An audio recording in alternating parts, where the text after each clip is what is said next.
What's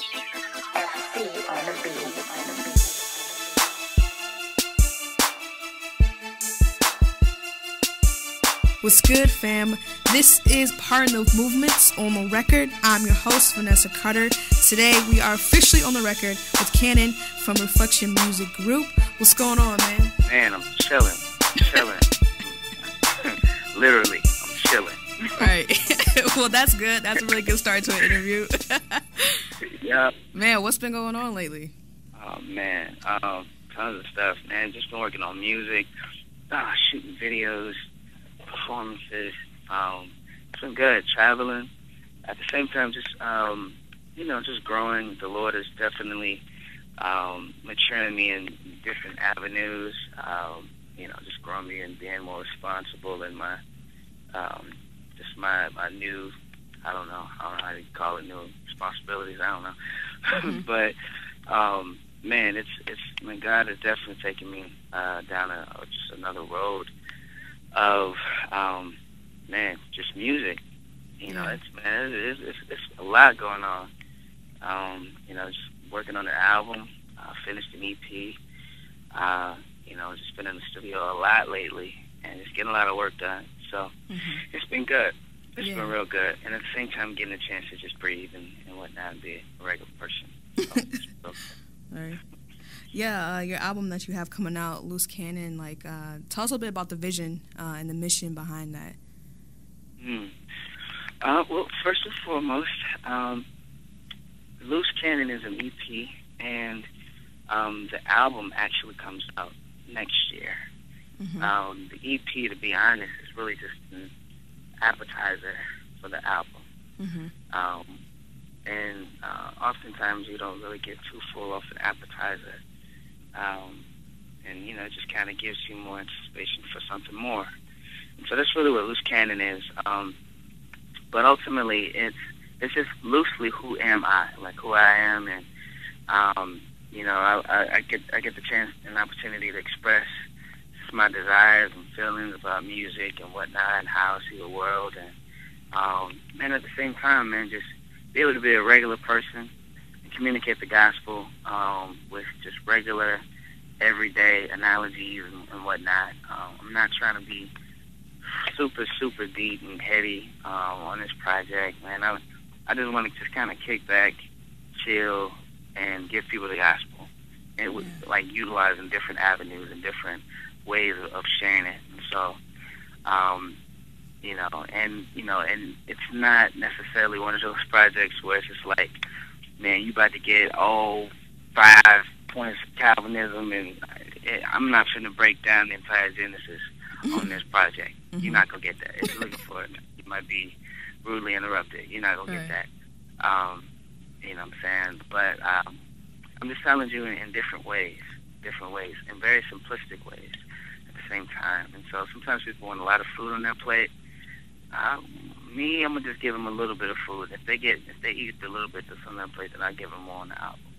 So, that's pretty much what it is, man. It's loosely who I am, how I see the world through the gospel and whatnot, and and at the same time, it's like, man, let's have some fun. Mm-hmm. Like, let's kick back, let's enjoy music, let's enjoy life. And so, that's pretty much what it is for this project. Mm-hmm. Nothing real too deep, just real simple. And then on your album, are you gonna get more into some of the challenges that you bring up in the EP, or what are you hoping to do or to accomplish when it comes to your album? Oh, definitely. The album, I feel like this. You have mixtapes, and then you have EPs, and you got EPs, and you got albums. One thing is the standard for mixtapes are different than they are for EP, and EP are different for album. Okay. The album, you're going to get a lot more of what everybody has already gotten from me. For example, production-wise, it's going to be a lot different. You know what I'm saying? There's going to be a sense of just maturity in my approach to production, but at the same time, there's going to be a sense of maturity in my approach lyrically. There's going to be a sense of maturity in my approach and perspective when it comes to the gospel. And definitely, you will get a lot more of my heart. Like, you'll get way much more an in-depth perspective of my heart, my soul, my perspective, my desires, my burdens, my convictions. And you'll hear things you've never heard before. You'll see things you've never seen before, just coming from my direction. And, like I said, Loose Cannon, it's just going to give you just a shadow of those things. And I feel like a shadow isn't even what you would really get. It's a little less than that of what you get from the album. But the album is just full-blown out, man, who am I fully? Mm-hmm. You know what I'm saying? And at the same time, like who is the Lord? You know what I'm saying? Like what does he mean to this world? And at the same time, what does he mean to me? How do I see him? How do I view him in light of my life? And how should he be viewed? And at the same time, like you're gonna be able to hear things from me and see things from me that some people will agree with and some people may not agree with. You know what I'm saying? And like it's just who I am.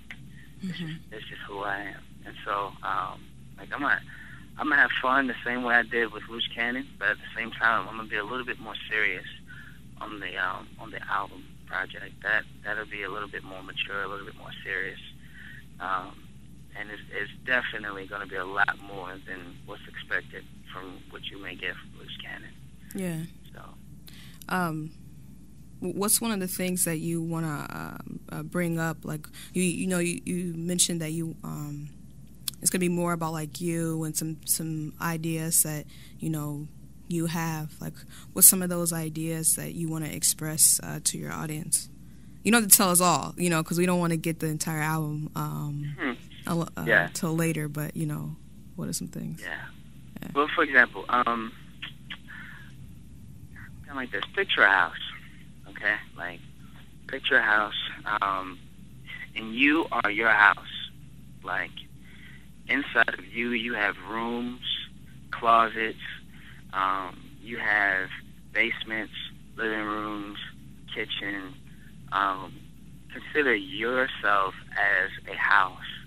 And in your house, you invite people to come in and visit and dine with you.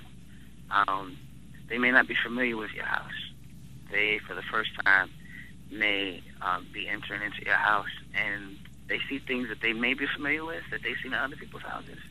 But then they may see things that they've never seen before. Mm-hmm. You may walk into certain rooms, and some rooms may look neatly kept, and some rooms may look nice and just looks real furnished. But you might look at some other rooms that looks like they haven't been open in a long time. Rooms that seems to be locked, doors that seems to be locked, and in other words, you're entering into my life, where you may have seen rooms and experienced certain bits and pieces and aspects of me where you're like, this is the Canon that I'm familiar with. This is the Canon that I know of. Mm-hmm. And then you may enter in certain other rooms. It's like, I ain't never seen this part of Canon before. I don't know. You may see some rooms just like another house or certain areas of my life where like, this is tight. I like this. And then you might see some other rooms or some areas in my life where you're like, I don't know, man. This part of your life seems unchecked. Like, it seems like you didn't have this room figured out, or this room cleaned, or furnished, or properly set for guests to come in and see what's going on. And I think that happens in everybody's life. I'm not perfect, and nobody else I know is perfect. And so you'll get a glimpse of me. You get a chance to see me in different ways. You know what I'm saying? Like, but you'll definitely see other areas of my life where it's like, oh, you sure you want to tell people about these areas in your life, Canon? I mean, it's like, yeah, because I'm not perfect. Mm-hmm. And if I was perfect, man, there'd be no need for the Lord. But I'm not perfect. And my goal is to see Christ in light of his perfection. failed perfections. I don't have any perfections in my life, but my hope is that people can learn and grow even from my own mistakes and failures. And I'm not ashamed to admit my own mistakes and failures and whatnot. God may utilize them to help grow someone else. And so I'll be using different events in my life and different issues and troubles and tribulations in my life. But it's not going to be all just sad and bad and gloomy and storm this and storm that. Yeah. And, my dog died here, my grandmama died. No, we're going to have some fun, you know what I'm saying? Because you do enjoy your times at other people's houses at the same time. So, yeah, I mean, so it's going to be, just me, totality, like fully who I am. I may give a song where it's just like, man, this has nothing to do with you entering into my life. This is just good music. It's just fun music for you to enjoy. Mm-hmm. And all that. Not every song has to have a deep theological theme. That dog. I mean, right. So my thing is, I'm nobody's pastor, and at the same time, like I'm nobody's professor. I'm not gonna try to act like I am. Man, I'm just a brother. I'm just a friend. I'm a fan of my fans. I'm a friend to others. Like, and I'm like your little cousin. You know what I'm saying? If there's something that I can learn, then there's something that I can teach. But I'm definitely teaching it from a humble standpoint, where it's like, man, I went through this.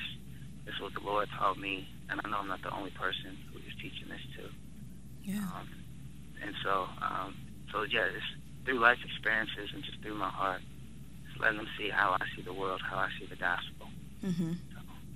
Yeah, when it comes to some of your projects, one of the things that I noticed, like, you really take these projects really seriously and you really commit yourself, which is awesome.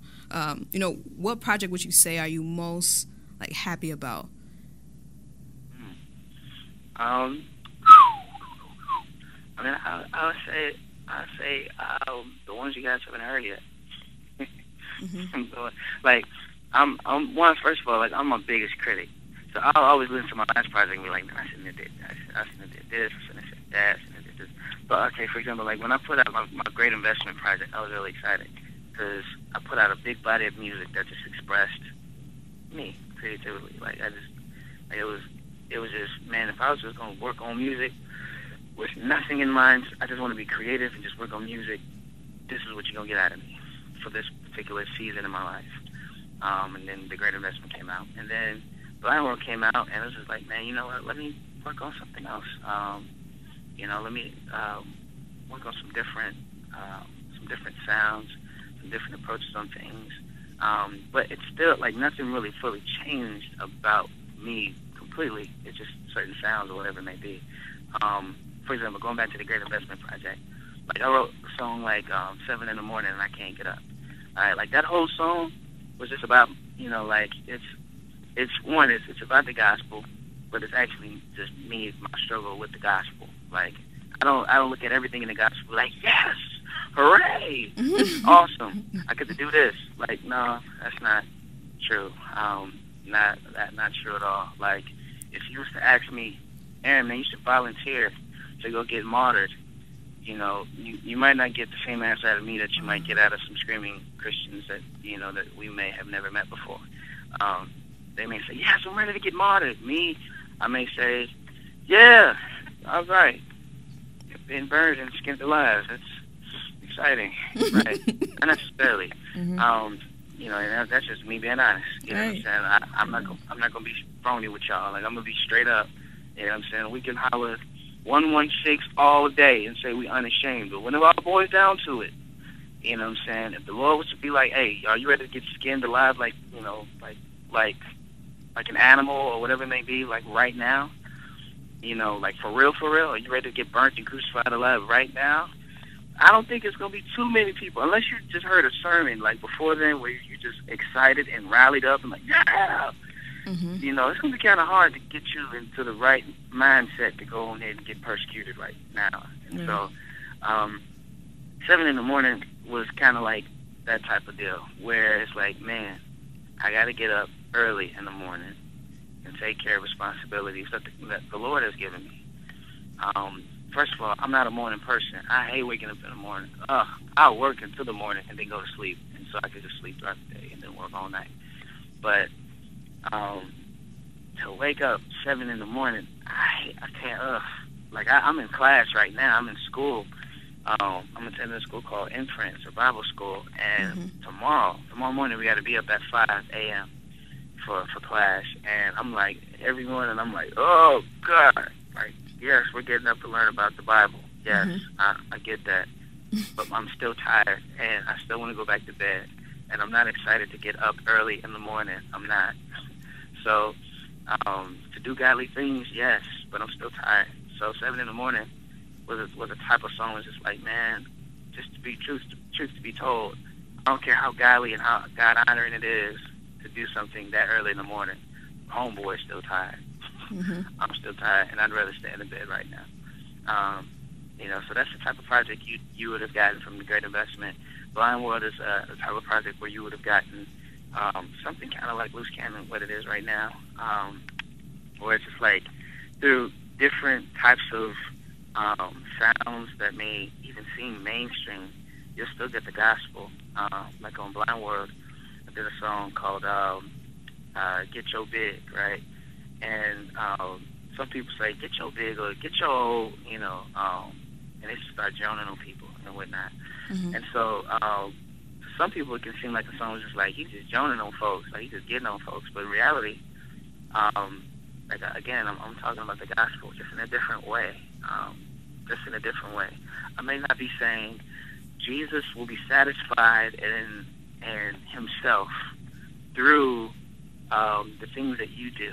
I may not say that the gospel is only received by faith, by God's grace given with faith and not works and whatnot. Like the righteousness of Christ is given by him alone and nothing that you can do. I may not be saying that in particular. I may not say that directly. But in that song, that's what I'm talking about. I'm talking about individuals who always want to pat themselves on the back for doing certain things that they should already be doing. And they hope to get some sort of approval or some sort of righteousness gained from the things that they're already doing. And it's like, God already accepts you for who you are. You know what I'm saying? Like, you don't have to get a pat on the back or parade for the things that you do. You're not seen any more righteous by doing what you're doing. You know what I'm saying? Like, God has already given that to you. And that righteousness is being accredited to the Lord Jesus on your behalf. So I'm talking about individuals who wants to achieve this, that, and the other for the sake of righteous credibility. Righteous credibility. And it's just like you can't necessarily get that through your works. So, so with this particular album, you get some of that, you get a glimpse of that, and then you get a glimpse of more things that I haven't even been able to show and express. But I think for the most part, to answer your question with my long-winded response is... No, you're good. I would say my response is, man, I'm never at the point where I'm like, man, this is the most satisfying project that I've put out, because there's always new material that other people haven't heard that I haven't released. Blind World was only like 12 or maybe 14 songs or 10 songs, something like that. Like, in reality, I recorded at least about 20 songs for the Blind World project. And even the Great Investments project that I released a long time ago, it was like 20-something songs. But in reality, I recorded like 30-something songs for that project. The Loose Cannon project is about 6 songs on this particular EP. In reality, I recorded like 15, maybe 20 on this particular EP. So there's always bodies of work that nobody is going to get fully, which, it's like you'll always see a shadow of what I'm working on, or a glimpse of what I'm working on through projects, but you won't necessarily get the fullness of it all the time. And this particular album, for the first time, you'll get the fullness. Like, I'm not holding anything else back. Most people don't know that. Like, so when they see Loose Cannon, it's like, it's 6 songs on here. It's just the EP. It's not an album. Like, it's just the EP, just to give you a taste. But most people don't understand. There's always tons and tons and tons and tons of body of work that's been withheld sometimes. For example, I just released, Trip just released the 116 remix. Oh yeah, I heard that. And right, he just released that, and I recorded that like at least about 8 months ago, maybe 9 months ago, long time ago. You know what I'm saying? And I recorded so many other remixes as well, just haven't been put out. You know, and there's a strategy behind releasing music. So there's always going to be this aspect of, man, I should have put this out, should have put that out. Well, this project is better. It just hasn't been released yet. And so, you know, the only thing I can go off of that everybody else has heard of is always going to be my last project that I put out. Okay. Pretty excited about Loose Cannon coming out, and but I'm really more excited for the album to come out. Okay. Right. You know, I didn't realize that there was a different standards for an EP, a mixtape. I mean, I know for an album, of course, but I didn't know there was like, you know, a distinction at all. So that's something different. That's awesome, though. There's definitely a distinction with a mixtape. If, for example, like, and we've changed the definition of mixtapes throughout the years. Back in the day, mixtapes were you rapping over somebody else's beat and you putting your own verse on it, point blank. And real mixtapes, you're not necessarily concerned with the quality of it. Back in the day, like, if you think about it, mixtapes were actually put on tapes, like tapes, not CDs, not records, but tapes. So the quality couldn't be all that amazing, especially if you're just rapping over somebody else's beats. Right. And so, but nowadays we've turned mixtapes into EPs, and EPs into albums, and albums into like just something else. But back in the day, mixtapes wouldn't be mixed and mastered, and would have all types of big promotion and whatnot. Like, it's just you rapping over a bunch of other people's tracks and whatnot. And a lot of times there would be mainstream and secular tracks. You know what I'm saying? But they're just tracks, they're beats, and they're just your verse on them.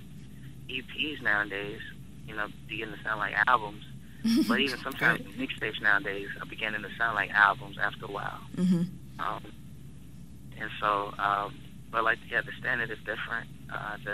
The approach is different. A label may treat a mixtape the same way they may treat an album sometimes, just so they can get as much out of that mixtape, or they can. And so, but yeah, there's definitely different approaches to it. With mixtapes, you don't have to worry about sample clearing. On an album, you'll get sued, especially because you're selling albums and EPs. You're not selling a mixtape, so it's not necessarily a big worry about it. So, yeah. Yeah, and it's funny, some people think that my EP is a mixtape. So they hope to get it for free. They're like, oh man, I thought it was a mixtape. I got $5 that, $5 or $6 for the project. It's like, yeah, it's not a mixtape, it's an EP. It's a little different. Yeah, well, Rapzilla, you had an interview, and you were placing a lot of emphasis on, like, leadership abilities, you know, spiritual growth. Like, how has that developed up till now? Well, I would say God has given me the grace to experience different avenues. Like, I've been able to see close up, like, what it looks like to perform in front of like 10 people, and at the same time perform in front of 10,000 people. Yeah. And at the same time, like, you know, talk to the person who doesn't know you, and then talk to a person who just holds you up on this high pedestal. I've had the opportunity and chance to talk to some very well-known speakers, very well-known artists, just become friends with them. And just the Lord has taught me a lot, man. He's taught me humility. Like, he's taught me, like, a lot of humility. Like, I get the chance and opportunity to do things that a lot of people don't get to do. And there's nothing that I've done to deserve it. Like, there's nothing that I can say that I've done to earn it. Like, I still question why I'm in the position I'm in now. And it's not even a really big position. Like, it's not at all. But it's not a normal position at the same time. It's still a privilege. And so, you know, he's definitely taught me humility, because people are definitely looking at you as if you have the answers. And I'm looking directly right back at him saying, I do not have all the answers you guys are looking for. I'm not the wisest. I'm not the smartest. I'm not perfect. I don't have all the life experience in the world. You know what I'm saying? I don't know a lot of things. Like, that's just me. And I'm learning and I'm growing. But I'm not going to have everything for you. I'm not Jesus, and I'm not your pocket hip-hop Jesus at all. I can't be. That's not who I am. And so, you know, my thing is want to be able to give people real expectations of me, rather than just like some old like fabricated, man, this is the perfect leader, the perfect model. I'm like, I ain't the perfect model. I know I ain't. You know what I'm saying? I'm not supposed to be eating Wendy's all the time, and I just had 2 double stacks with cheese, large fries, and wild berry lemonade before I got on here. You know what I'm like a bug. You know what I'm saying? That ain't the perfect model. Right. You know what I'm saying? Like, I'm not perfect by any means, and I don't want people to like ever get that like twisted. You know what I'm saying? Like, I mean, I've been through Bible college. You know what I'm saying? Like, I've had those debates where you go real deep into theological conversations, sitting up talking about penal substitutionary atonement, and, you know, debating whether or not this Puritan was correct or what. I haven't been through that, you know what I'm saying? But, like don't get it twisted. I'm a regular person. I love to spend and waste hours on YouTube just like the next person. Watch all type of crazy videos. That's me. You know what I'm saying? Like, that's just me. Sometimes I walk out the house with mismatched socks on. It's okay. You know what I'm saying? I like that type of stuff. Right. You know what I'm saying? You know, but I don't. The thing is, like, sometimes in our culture, we look at one person or another person and we shoot them off to the sky and say, "This is who you need to be like." This, like, you know, I would see so many comments and so many emails, either in my box, or I'm always next to Craig, so I get to see what he has to go through too. And people would always make comments like, "You need to come to this city because Jesus needs to be brought here." And it's like, man, first of all, if Jesus was everywhere, all transcending, and like if Jesus was perfectly who he was, his character, his nature, like if he's omnipresent, then he's already in your city. The problem isn't that he's not there. The problem is you haven't done anything to expose the fact that he's there. And so it's like, man, we regular people too, man. I gotta preach to the people on my own block before I go out to Haiti. Like, yeah. So I mean, I just like the Lord has just like humbled me, and like has pushed me to like push other people to show them, hey, man, don't get this music stuff twisted. Like, let's look at it in proper perspective. He's given me the opportunity to use a platform to make much of him. One, that's one thing. But two, like, at the same time, the essence of what I do is entertainment. It's music. So I have I not only have the opportunity to teach people things in my entertainment and music, but I have the opportunity to do exactly what my job description says: entertain, like, and do music. You know what I'm saying? If I want to be a Christian carpenter, then yeah, all my carpentry, or however you say it, I don't know, but all my work is gonna say Jesus at the very end or the very tail of it. You know what I'm saying? Like, but you know, I'm a Christian who does Christian music. You know what I'm saying? Like, I love music and I love to entertain. And in my show sets, I like to dance with people. You know what I'm saying? Because it's part of entertainment. Like, I'll have my spills in there when I can and teach you about things that you may not be familiar with, or things that you are familiar with, you just need to be reminded of. But I'm gonna have fun with you too.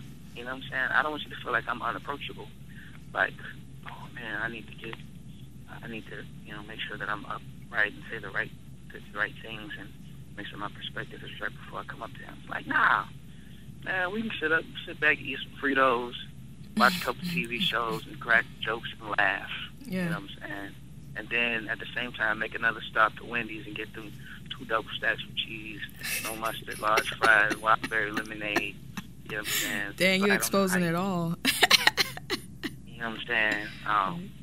Just putting it out there. So if anybody listening to this and I would get hungry at a TV show, at a concert or something like that, and they know. That in mind, you already know. And I love Chick-fil-A with the Chick-fil-A sauce. Got it. That is funny. Yeah. Yeah. One of the things that you mentioned was like the misconceptions that people have of like Christian artists. What are some besides the ones you already mentioned? Like, what are some things that people assume that being a Christian artist entails, and then what is the reality of it? Yeah, some things that people assume are that all we do is music. That's one of them. That's all we do. All we do is music. Like, that ain't true. Like, we ain't just always on. Like, some folks got families. Some folks got wives. Some folks got kids. Like, and if they got wives and kids, that means they have wifey time that they need to spend with their wife, and sometimes they have kids time that they need to spend with their kids. And if they have that type of time, then that means they'll focus on their wives being happy and their kids being in school. You know what I'm saying? Kids bring problems all types. Like, they have other lives. You know what I'm saying? We have lives outside of music. So sometimes it's just like, it's no different from when you go to school and you think your teacher ain't got no life outside of being a teacher. You know what I'm saying? Like, it's funny. Like, it's funny we're talking about this today. I was randomly on the online today looking at my old school website, and I saw some of the teachers that are still there that was there when I was there. And I emailed them. I'm like, hey, what up? I don't know if you remember me. I was in your class a couple years ago and whatnot. I don't know if you remember me, but I'm that old, goofy black kid. They used to talk all the time. You always gave me a pass because I always made you laugh at the same time. And I was supposed to get in trouble, but you never sent me to the office. But we was cool like that. Hit me back up if you remember me and whatnot. Like back in the day, I used to always think teachers did nothing but do teacher work and didn't have lives outside of school. That's what I thought. But I was wrong. You know what I'm saying? Like, it tripped me out to see my teacher in Walmart one time, or to see my teacher in Target one time, or to see them in the drive-thru. It's like, whoa, you eat food beyond school and lunch cafeteria food. Wow. Like, you're not in, like, school uniform. You're in, like, some shorts and, like, a regular T-shirt. You don't have a button-up or some old corny dress shoes or anything. Like, wow. So, yes, we do more than music. We have regular lives outside of music. That's one. Two is that we know everything. We have all the answers for everybody. You know what I'm saying? Like, no, we don't have all the answers. We don't. We have answers, but we don't have all the answers. If you want all the answers, you need to go to the scriptures and seek the Lord. You know what I'm saying? Like, we don't have all the answers. Three, we're not perfect. People look at us to be models and leaders, yes, which is good. But we're not perfect leaders. We're not perfect models. So man, there are times when we get upset. There are times when we get sad. There are times when we're happy. There are times when we act crazy. You know what I'm saying? Like, there's a reason why you can't do certain stuff on the camera while everybody's watching. Because they're going to take that and they're going to run with it and say, that's completely who you are. You know what I'm saying? Like, if I was to run around in a polka dot, I don't know, in a polka dot outfit or something like that, they might assume Canon does this all the time. I'm like, no, all the time. Like, no. Like, if I, like, for example, in my work video, I'm running around in Nashville acting crazy. You know what I'm saying? I'm having fun. It's just like the day in the life of me. And actually, that's the type of stuff that I may do on a regular day. Do I do that every day? No. You know what I'm saying? Do I dress like that every day? Yeah. But do I do that stuff every day? No. You know what I'm saying? Like, so, like, what you see on stage is not always what you see all the time. You know what I'm saying? And at the same time, the stuff that we're telling people and preaching to people, we're fighting to believe our same, like, our exact selves. Like, if I'm telling somebody, man, don't be ashamed of the gospel, like, I'm fighting to believe that too. You know what I'm saying? Like, it ain't like I got it all figured out. I'm fighting to believe that very same thing. You know what I'm saying? Another assumption is that, man, we are always, always, always excited and always ready to hop on that stage and preach the gospel. Like, don't get it twisted. Like, we love the opportunity that God has given. But we be tired sometimes. Mm-hmm. That's just God honest truth. We be tired sometimes. And sometimes easily, being on that stage can be a job rather than an opportunity, rather than seen as an opportunity and as ministry and as service. Sometimes it can turn into being a job, and you can get real callous doing it. That's why you got to be like, you got to sit in the scriptures, and you got to be around individuals who just love God, because it can turn into, man, I just got to hop on the stage for like 40 minutes and get these monks hyped and tell them real deep and get them excited about Jesus, and then I'm done.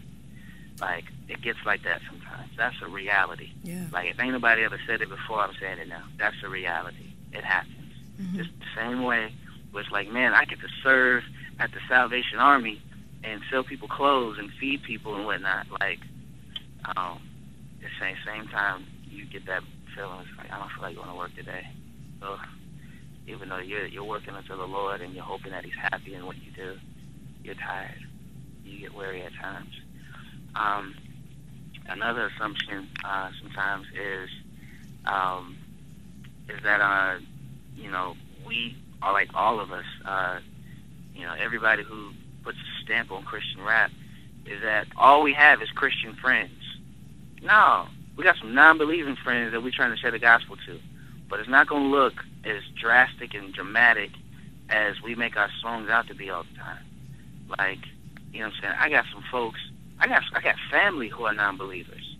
I'm not finna run up to them and be like, yes, Jesus is Lord. Mm-hmm. Like, you need to get your life right now. Like, no. They're going to look at me crazy, and at the same time, they're not going to come to me anymore for help. They're not. They're going to feel like I'm going to judge them if they don't do what I told them to do. Yeah. And they're going to try to cover up their sins because they're going to try to look perfect before me, as if I'm the standard. Like, no. Man, I may not talk about Jesus for a good minute around them, just so they can feel comfortable with being around me. Like, just so they can know I'm a regular person. You know what I'm saying? So it's like, like we may say, yeah, we unashamed. Yes. We're not ashamed to live out the gospel. Like, but at the same time, there's strategic ways to be evangelical. Like, there's strategic ways to share the gospel. But people don't always get offended at everything you say. Like it's the reason why, for example, like, the people that really got offended at Jesus when He spoke were the Pharisees. Like, but notice a lot of the times, not too many people, like, not everybody got offended at what He said. That's because He didn't always say things offensively. Like, He explained things in a simple manner in which the people can understand what He was talking about. That's why He gave parables. You know what I'm saying? But He wasn't at people's throats, like, trying to give them the gospel. He simply gave them the gospel. And so, like, that's me. Like, that's all I want to do is simply give them the gospel, utilizing my lifestyle. I ain't going to be shoving this money down people's throats. That's not my job. I'll let the Lord do that. That's not my job. I don't have the right or authority to do that. You know what I'm saying? The Great Commission, in the beginning of it, it's not just saying, the Great Commission doesn't start off saying, go and preach the gospel. Like, no, the Great Commission starts off with Jesus saying, I was given authority from heaven and earth, and all the earth. Like, and then He says, go. You know what I'm saying? So it's just like the Lord has the authority to say and do whatever He wants to do, and work however He wants to work in people's lives. Not me. Yeah. He has that authority. I just say what He wants me to say. I don't got to yell it at nobody. But yeah. So yeah. Oh, one last assumption. So some folks see other people on tours and whatnot. Right now it's the Unashamed tour and whatnot. You know what I'm saying? You got all these folks that, see people rock the stage and whatnot, and, they feel like, it's like, man, these rappers, man, they just got to be living it up, man. Like, really, like, they torn. Man, first of all, ain't no money in Christian hip-hop, all right? Like, straight up. Like, don't let these lights and stuff fool you. Like, ain't no real money in this music. Like, for real. I'm dead serious. Like, some folks want to give up their entire jobs just to do Christian rap. man, like, you will not become a millionaire in this industry. I promise you. Mm-hmm. Trust me. I may have the opportunity to travel around with Craig. I ain't no millionaire. You know what I'm saying? I ain't got no millions. Mm-hmm. And I crack jokes with Craig all the time. Like, hey man, let me borrow a couple $100,000. Like, I'll be messing with him. But he ain't got that. You know what I'm saying? And his pockets ain't nobody's business. And my pockets ain't nobody's business. All that's to say is that, man, like, ain't nobody in this to get rich. Ain't nobody in this to make it to the high life. You know what I'm saying? Like, I've seen and have had great experiences. Being able to perform in stadiums, being able to perform in what's it called? I don't know, places where you just fill up 30,000 people. Like, I've had that opportunity and seen what that felt like. You know what I'm saying? But after a while, man, it ain't that glamorous. Like, anybody who's been there can tell you, it ain't that glamorous. It ain't what people make it out to be. You know what I'm saying? Sometimes I have more fun performing in front of 30 people than I do performing in front of 30,000 people, because I could actually talk to 30 people when I'm done at the show and be personable to people at the end of the show. Rather than 30,000 people, you don't get a chance to talk to none of them because the security guard is too busy trying to keep you protected and all this other stuff. Like, man, I'm a person. Let me talk to them. Like, let me chill, hang out with them. You know what I'm saying? I can't talk to everybody, but hey, let me at least like talk to 10 of them. Okay. You know, so I mean, yeah, but ain't no music in the industry. Ain't nobody in this money to get rich. You know, and we ain't about to die trying either. Like, it ain't about to happen. Mm-hmm. So we do this because we simply love God. He's given us an opportunity on the platform to make much of Him. Mm-hmm. That's it. And if He takes us to different avenues and whatnot, cool. You know, but for the most part, man, like, we just have a sincere heart to preach the gospel through music. That's all. Yeah. So, yeah, thank you so much for pointing that out. I think that was definitely something that I wanted to ask, because I think a lot of people have this misconception. Even some of the people here that I know, like, you know, I'm just happy that you pointed that out, because now I'll be able to hear it and, you know, see and understand that, like, it's not, you know, it's not this, claim to fame type of deal. Like, your motives have got to be right, you know. Yeah, like, I mean, like, for example, like I said, I get a chance to be around Craig all the time. Wherever he goes, I go. Like, he's not intentionally trying to become famous. He's not at all. I be with that guy all the time. I can tell you straight up. He's not intentionally trying to be famous. He's not even fighting for that. He don't even care about that. Like, he cares nothing about the glamour and all the stuff that people try to make it out to be. He don't care nothing about that. In fact, sometimes it frustrates him because people make it more than what it really is. You know what I'm saying? Like, when he said he could play the background, he's saying that because he's sincere about it. Like, he don't care nothing about the forefronts. Let that man play the background. He's asking for the background. You know what I'm saying? So, like it's just one of those things where it's just like, man, nobody's intentionally trying to be where they are. God has put them there. I didn't think I was gonna be doing rap as a career. I didn't think I was doing this for real. Man, before that, my first job was working at a summer school teacher for kids in my church. Mm-hmm. That was my first job. And the only reason I got that job was because my mama put me on blast. She went to the church, and during the praise and prayer time, you know, they tell you to come up, and if you have a prayer request, you go on the mic and you tell them your prayer request, or the church prayer request. And then, you know, you also get a praise report, you tell them your praise report. And my mama put me on blast, and she was like, does anybody know anybody who's working or who's hiring? Because my son needs a job, and he ain't finna be living up in my house with no job. And I'm in high school at this point. I'm like, dang. You know what I'm saying? Like, well, you ain't had to put me on blast like that. You know what I'm saying? Right. Shoot, now all my homeboys laughing at me. Mm-hmm. You know what I'm saying? The girls back then that I thought was cute, they ain't even gonna feel me no more. You know what I'm saying? Uh-huh. Like, my mom just put me on blast like that. And so I had to end up working for the church. So my first job was a summer school teacher working at a church, working with 2nd and 3rd grade kids. You know, like, I had to do that. Then after that, I ended up having to work at a car wash. You know what I'm saying? My homeboy, got me that job. You know what I'm saying? And the only reason I had to get that job again was because my mom put me on blast again in church. Because when that summer school job was over with, she was like, boy, you still need another job. And so she got up again and was like, does anybody know anybody who hiring? Because this boy is not going to be going through high school without no job. Let me know if you know a little hookup or something for my boy, because he needs to go ahead and get this work. And, you know, ain't nobody hit her up. But my homeboy O from school hit me up and was like, hey, man, like, you know, heard you need a job. I was like, how'd you know? Your mama told me. I was like, what? Really? Really? When? He was like, you know that, you know, parent-teacher conference type of thing. You know, your mom comes up to the school, parents come to the school, get information about the school and whatnot. You know, well, she saw me. You know, she know we be kicking it and whatnot.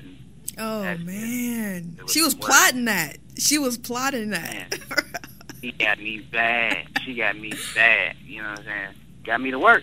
Got me bad. But after a while, I moved out, went to Memphis, Tennessee.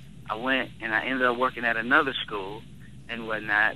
I got it myself, though. My mama ain't had to give me nothing. All right. I got it myself. All right. You know what I'm saying? But working at a school, after-school program, working with kids. At the same time, working at a parents' dormitory for boys and girls and whatnot.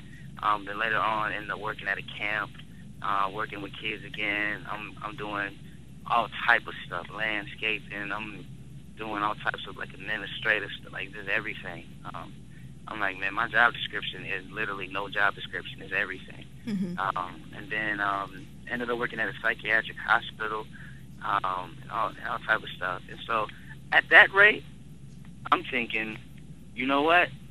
There's going to be no such thing as a Christian rap career for Aaron McCain. No, not at all. You know what I'm saying? I'm going to be working with kids, point blank. And I gave it up to that. And I didn't know I'd be doing what I'm doing right now. What are your social media sites that people can, you know, get in contact with you and everything? You can definitely, you know, hit me up on twitter.com/get the Canon, GETPHECANON. Whatever you heard in this interview, the same thing. You'll get it on my Twitter page. You know, I might crack jokes there too. So, you know, hit me up on Twitter. Also, same thing for Facebook, facebook.com/get the Canon. So, you know, and I'm on Instagram too, Canon116.